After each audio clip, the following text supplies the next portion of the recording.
প্রত্যেক নতুন বাবা মারা অবশ্যই কথাগুলো শুনবেন। নবজাতকের যত্ন কিভাবে নেওয়া যায়।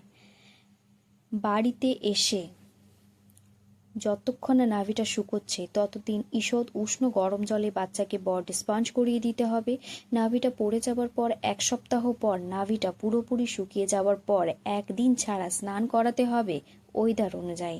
আর যদি নাভিটা থেকে পুঁজ বের হয় তাহলে টিভ্যাক্ট অরিয়ামানটা দিনে 5 থেকে 7 দিন পর্যন্ত লাগাতে হবে। আর যদি কোনো কিছুই না বের হয় তাহলে কিন্তু কোনো কিছু লাগানোর কোনো প্রয়োজন নেই। অয়েল বা শ্যাম্পু, সাবান, কাজল সবকিছুই আপনারা ব্যবহার করতে পারেন, তা কিন্তু 1 মাস বাচ্চার হওয়ার পরে। বেবি পাউডার আপনারা ইউজ করতেই পারেন, তা দেখবেন বেবির যেগুলো বডিতে ভাঁজগুলো আছে তাতে লাগাবেন।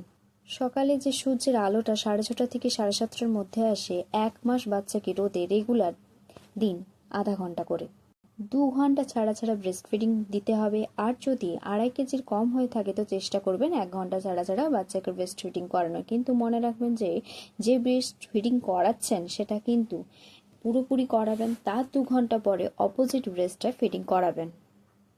বাচ্চাকে যদি গাঢ় মিল্কটা না খাইয়েছেন তাহলে কিন্তু বাচ্চার ওজনও বাড়বে না, এছাড়া বাচ্চার খিদেও মিটবে না। বাচ্চা কিন্তু প্রচুর পরিমাণে কাঁদবে আর পায়খানাও কিন্তু জলের মতো হবে। বাচ্চাকে খাওয়ানোর পরেই বুকে নেবেন, ঢেকুর তুলিয়ে দিবেন।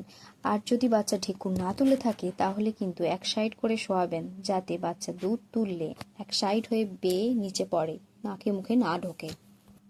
বাচ্চার পেচ্ছাপ অবশ্যই খেয়াল রাখবেন, পেচ্ছাপের ওপর ডিপেন্ড করে বাচ্চা ঠিকঠাক খিদে মিটছে কিনা।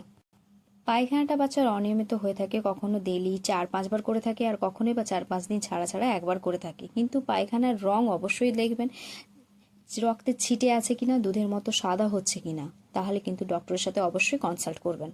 বাচ্চার কিন্তু 1 থেকে 1.5 মাসের মধ্যে আবার জন্ডিস ফেরত আসতে পারে, তাই অবশ্যই বাচ্চার দেখবেন লেতিয়ে যাচ্ছেন কিনা, বমি বমি ভাব পাচ্ছে কিনা, জ্বর, কাশি, এগুলো অবশ্যই লক্ষ্য রাখবেন। আর এগুলো যদি দেখতে পান তাহলে কিন্তু বাচ্চাকে অবশ্যই ডক্টরের কাছে নিয়ে যাবেন।